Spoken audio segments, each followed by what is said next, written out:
Welcome back to my YouTube channel physio the study. तो उम्मीद करता हूँ आप लोग खैरियत से होंगे। आज इस वीडियो के अंदर हम आप लोगों के साथ शेयर करेंगे, टॉपिक है हमारा डिस्टेंस क्या है और डिस्प्लेसमेंट क्या है।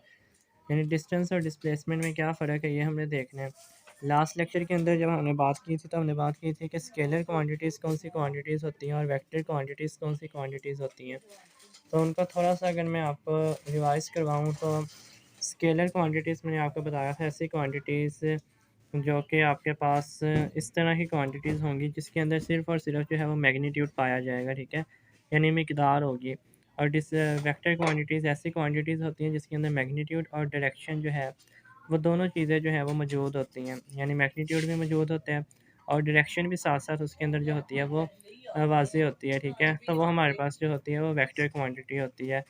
वेक्टर क्वांटिटी का जो है वो आप लोग 2 से 3 रिप्रेजेंटेशन जो है वेक्टर क्वांटिटीज़ की आप उसे बोल्ड करके लिख सकते हैं, ठीक है, या आप उसके ऊपर एरो हेड लगा सकते हैं, ठीक है। तो अब इसके अंदर आज का जो टॉपिक है उसमें हमने बात करनी है कि डिस्टेंस क्या होता है और डिस्प्लेसमेंट है। तो लास्ट लेक्चर के अंदर स्केलर और वेक्टर में ही मैंने आपको बताया था कि स्केलर की जब एग्जांपल बताई थी तो उसमें हमने डिस्कस किया था कि जो डिस्टेंस है वो स्केलर क्वांटिटी और जो डिस्प्लेसमेंट है वो हमारे पास एक जो है वो वेक्टर क्वांटिटी है।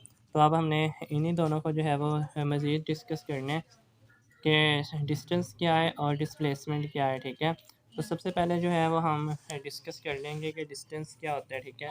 और डिस्टेंस की डेफिनेशन देख लेंगे सबसे पहले हम। तो डिस्टेंस क्या है और फिर उसके बाद हम डिस्कस कर लेंगे, साथ ही साथ में जो है हम डिस्प्लेसमेंट भी जो है वो हम साथ ही साथ जो है वो डिस्कस करते जाएंगे।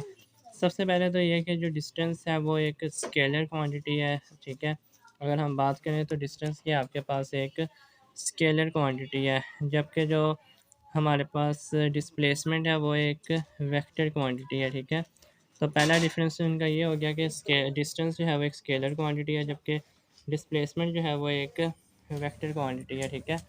तो इसके बाद जो नेक्स्ट बात है वो ये है कि अगर यूनिट की बात करें, यूनिट जो है वो डिस्टेंस का यूनिट जो है वो आपके पास होता है मीटर, ठीक है। और चूँकि डिस्प्लेसमेंट भी होता है फासला ही है, तो इसलिए इसका यूनिट भी जो होता है वो क्या होता है, मीटर होता है, ठीक है। डिस्टेंस के अंदर क्या होता है कि सिर्फ़ और सिर्फ आप जो फ़ासला तय करते हैं, ठीक है, वो आपके पास क्या होता है, डिस्टेंस। क्योंकि वो स्केलर क्वांटिटी और स्केलर क्वांटिटीज़ ऐसी क्वांटिटीज़ होंगी जिनके अंदर सिर्फ़ और सिर्फ क्या होगा, मैग्नीट्यूड होता है, ठीक है। जिनके अंदर क्या होता है, मैग्नीट्यूड होता है। जबकि डिस्प्लेसमेंट के अंदर जो है वो चूँकि वो एक वेक्टर क्वांटिटी है तो इस वजह से उसके अंदर जो है वो मैग्नीट्यूड के साथ साथ जो है वो मैग्नीट्यूड के साथ साथ डायरेक्शन भी मौजूद होती है, ठीक है। मैग्नीट्यूड प्लस डायरेक्शन, ये दोनों चीज़ें जो हैं वो इसके अंदर अवेलेबल होती हैं, ठीक है। तो ये जो है वो मैग्नीट्यूड प्लस डायरेक्शन जो है वो डिस्प्लेसमेंट के अंदर मौजूद है, और डिस्टेंस जिसके अंदर सिर्फ और सिर्फ मैग्नीट्यूड होता है।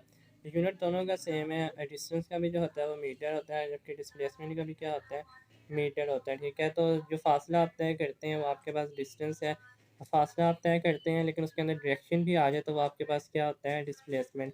मिसाल के तौर पर हम एग्जांपल देखते हैं कि ये आपके पास एक पॉइंट है, ठीक है।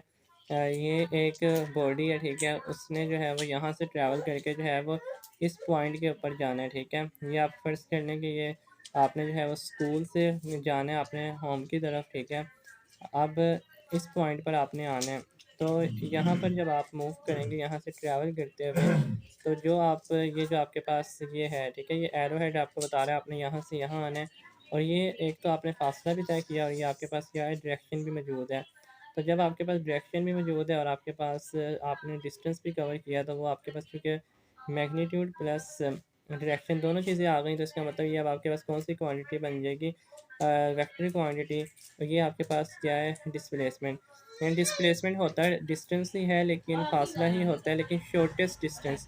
यानी डिस्प्लेसमेंट क्या होता है, shortest distance between two path, shortest distance between two path, जो क्या होता है आपके पास डिस्प्लेसमेंट कहलाता है, ठीक है। यानी कि आप यहाँ से यहाँ जाते हैं, शॉर्टेस्ट डिस्टेंस ट्रैवल करते हैं डायरेक्शन के साथ, और जबकि आप बस फासला तय करते जाते हैं, इधर उधर घूमे जाते हैं, ठीक है, बगैर डायरेक्शन के, तो वो फिर डिस्टेंस है। जब डायरेक्शन नहीं होता, जब डायरेक्शन भी मौजूद होता फिर वो डिस्प्लेसमेंट है। तो ये जो है वो हमारा आज का टॉपिक था। तो फिजियो द स्टडी चैनल को सब्सक्राइब कर दें और कोई क्वेश्चन हो तो कमेंट सेक्शन में पूछें। आप लोगों से मिलते हैं नेक्स्ट वीडियो के अंदर। Take care.